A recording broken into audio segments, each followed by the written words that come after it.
Сәлеметсіздер ме оқушылар? Бүгінгі жаңа сабақ 51-ші сабақ күн райын хабарлаймыз. Құралай. Жұмабек жазда атасының ауылына келеді. Және ол жүгіріп атасына барып түз тағысы туралы сұрай бастайды. Ата, орманда жүрген бөкендерге кім қарайды дейді. Балам, аңды иесі қорғайды, немесе киесі қорғайды деген сөз бар. Сен табиғатты сүйген сайын онымен тілдесе алатын жағдайға келесің.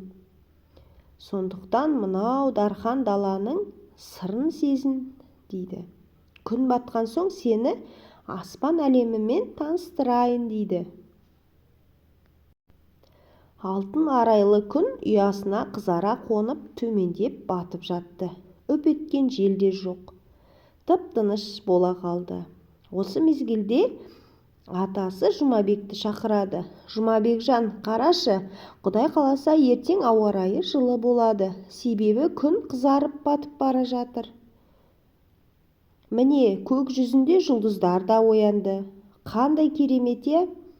Көне заманнан бері ата-бабаларымыз осы жұлдыздарға қарап жүретін жолын тапқан екен. Анау тұрған жұлдыз Темірқазық. Ол солтүстік жақта тұрады. Адасқан адам сол жұлдызға қарап бағытын тауып қайтады екен.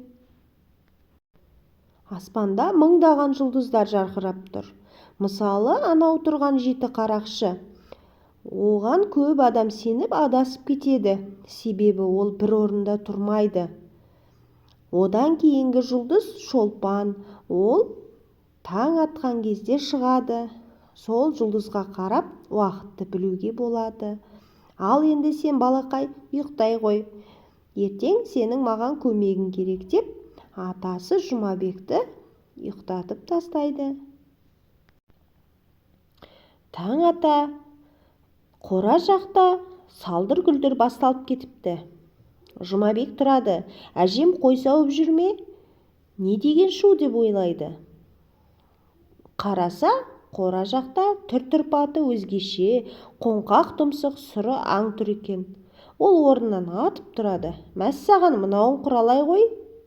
Ата, қайдасыз?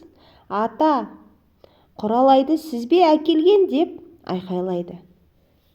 Атасы келіп күледі. Жұмабекжан, құтты қонақ келсе, қой егіз табады деген сөз бар. Сенің құрметіңе Құралайдың өзі келді. Бейкүнә жануары ғой. Сен бағып қақ. Бәлкім анасын жоғалтып алған болу керек. Ертең өскен соң орманға жібереміз. Ол сені ұмытпайды дейді. Көзі неткен әдемі, мөлдір, сүйкімді момақан, дейді Жұмабек. Шырағым, қай нәрседе кішкентай кезінде сүйкімді болады? Сен де маған сондайсың. Бейкүнә бала әрқашан тәтті ғой. Осы қалпыңнан аумасаң, менің атыма жаман сөз айтылмайды. Жақсылық үшін ұмтылған ұл ертең елдің үмітін ақтайды. Сондықтан жақсы оқып, тәртібіңде өте жақсы болып жүресің, дейді. Айтқаныңды орындаймын, сабақты жақсы оқимын, тәртіпті боламын, ата, дейді Жұмабек. Даланың аңы қолға үйренбейді деген бос сөз екен. Құралай Жұмабекке ілесіп жүріп, сүт сұрайтын болды. Киімінен иіскеп жүреді. Қараша үйге кірсе кіріп, шықса шығып жүреді. Бірақ еті ен дүниеге жаралған түз тағысы ауық-ауық адырға қарай алаңдап, анасын іздеген сияқты қарап қояды. Бір күні жанарынан бір тамшы жас домалап түсті. Денесі де дір етті. Атасы бұны байқап қойып, енді бұл аңды еркіндікке жіберу керек. Әркім өз ортасын, өз өлкесін аңсайды. Бұлар енді арқаға қарай барады.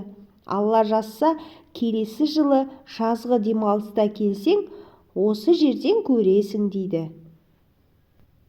Атасы Құралайдың басынан ноқтасын сыпырған бойда Құралай жүгіріп, әрі шауып, бері шауып, алысқа қарай жүгіріп кетеді.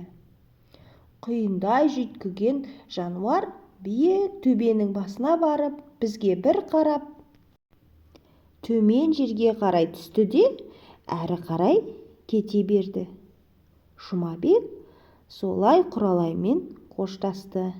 Енді келесі жазда Құралаймен кездесемін деп күтеді.